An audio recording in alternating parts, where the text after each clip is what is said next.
Сәлеметсіңдер ме балалар? Бұл екінші сынып математика сабағы. Бүгін бізде 87-ші сабақ қосу мен көбейтудің қасиеттері. Бүгінгі сабақта сен қосу мен көбейтудің қасиеттерін әріпті теңдіктер түрінде жазуды және оларды қолдануды үйренесің. Сабақты бастамас бұрын менің арнама тіркеліп, лүпіл және қоңырау басуды ұмытпаңдар. Күнделікті сабақтарды бірге орындайық.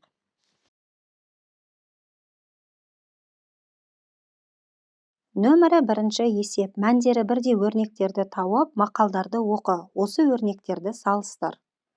Бірінші балалар 3 көбейту 2 деп тұр, яғни ол спорт. 3 көбейту 2 6-ға тең. Енді осыған мәні бірдей өрнек табуымыз керек. Ол 2 көбейту 3 6-ға тең.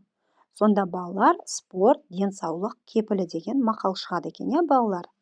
Оны салыстыратын болсақ, яғни балалар 6 тең 6-ға, Келесі 62 қосу 38, ол 100-ге тең.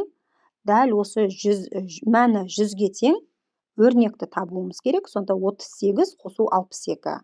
Сонда бізде балалар денсаулық зор байлық деген мақал шығады екен. Оны салыстыратын болсақ, балалар 62 қосу 38 100-ге тең, 38 қосу 62 100-ге тең, яғни екеуі тең екен, балалар. Келесі 4 көбейту 3 12-ге тең. 3 көбейту 4 12-ге тең. Салыстыратын болсақ, екеуі бірдей екен, балалар. Ал мақалы шынықсаң шымыр боласың. Келесі А көбейту 500 тең 500 көбейту А. Бұл дені саудың жаны сау деген мақал шығады екен. Нөмірі 2 есеп. Өрнектердің мәнін тиімді тәсілмен есептеп тап. Бірінші өрнекті оқиық, балалар. 73 қосу 9 қосу 7. Бұл өрнектің тиімді тәсілі, балалар. 73-ке 7-ні қосып аламыз, балалар. 80, оған 9-ды қосамыз, 89. Келесі өрнек 30 қосу 70 қосу 3. Мұнда, балалар, бірінші 30 бен 70-ті қосып аламыз, 100. 100-ге 3-ті қосамыз, 103-ке тең екен. Келесі 4 қосу 6 қосу 26. Мұнда, балалар, біз бірінші 4 пен 26-ны қосып аламыз, 30. 30-ға 6-ны қосатын болсақ, 36-ға тең екен.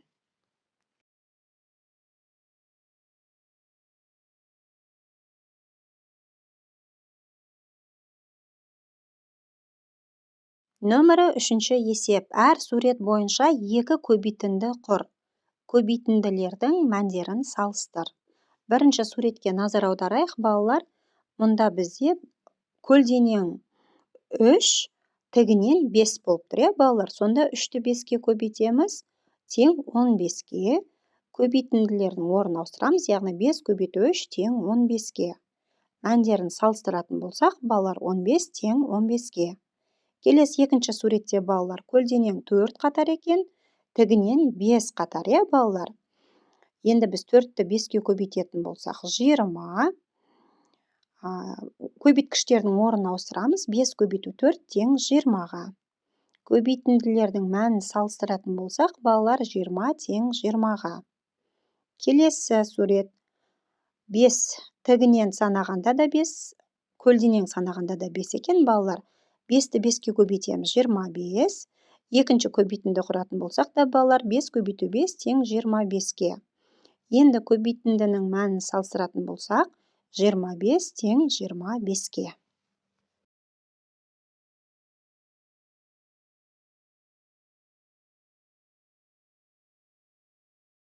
Нөмірі 4 есеп. Әр біреуі 9-ға тең 5 қосылғыштың қосындысын жаз. Қосындыны көбейтіндімен алмастыр. Сонда, балалар, әр біреуі 9-ға тең 5 қосылғыштың қосындысын жаз. Сонда, балалар, 9-ды 5 рет қосқанда, балалар, 45-ке тең. Осы қосындыны көбейтіндіге алмастыратын болсақ, балалар, 9-ды 5-ке көбейтеміз, 45-ке тең екен.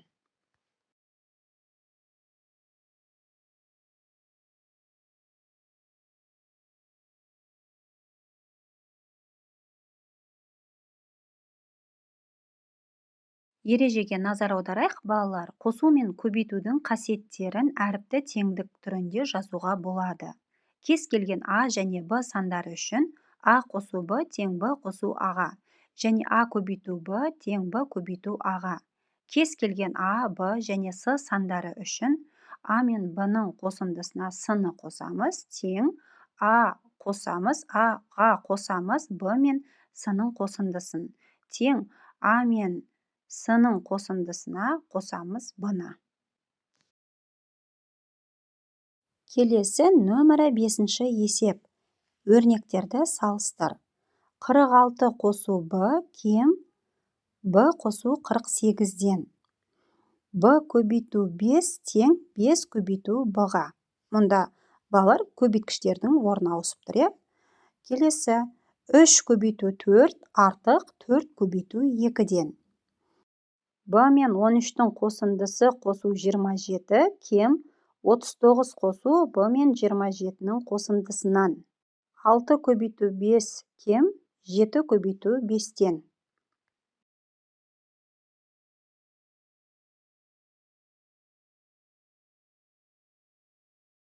Нөмірі 6 есеп. Есепті кесте құрып шығар. Мектептің спорт залына әр жәшікте 9-дан 45 спорт құралдары сатып алынды. Неше жәшік спорт құралдары сатып алынды? Бірінші балалар кестеге қарайық. Яғни әр жәшіктегі құрал саны 9, жәшік саны белгісіз, спорт құралдары 45 дедік балалар. Енді есептің қысқаша берілгенін жазып алайық. Әр жәшікте 9-дан спорт құралдары 45, жәшік саны бізде белгісіз. Шешуінде біз 45-ті 9-ға бөлеміз 5. Жауабы 5 жәшік.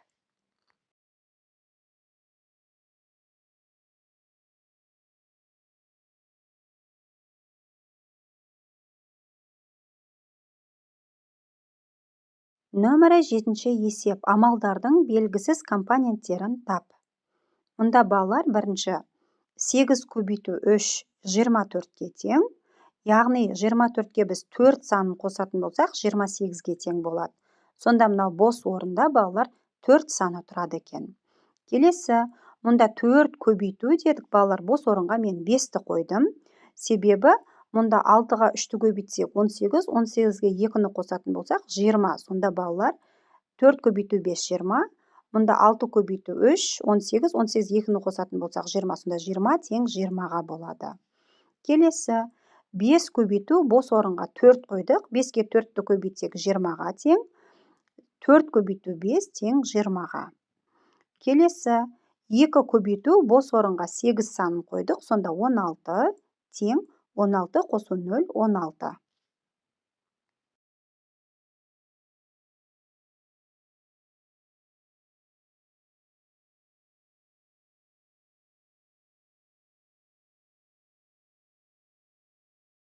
Нөмірі 8 есеп. А нұсқасы өрнектердің мәнін тап.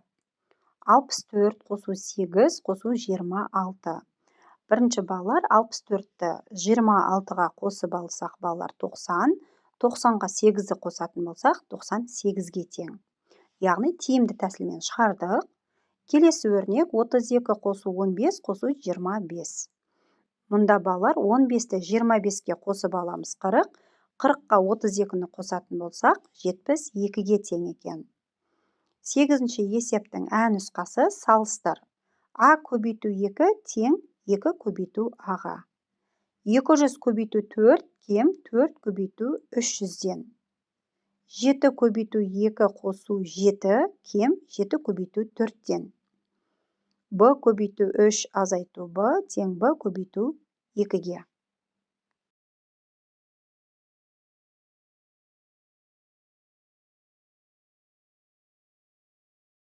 Ойлан тап. Нөмірі 9 есеп. 2-ні 4 рет қолданып, 0 санын қалай шығарып алуға болады? Мұнда балалар 2-ні 4 рет қолданатын болсақ, яғни 2 қосу 2 4, 4-тен 2-ні азайтамыз 2, 2-ден 2-ні азайтатын болсақ 0. Сонда 2 қосу 2 азайту 2 азайту 2 болады екен.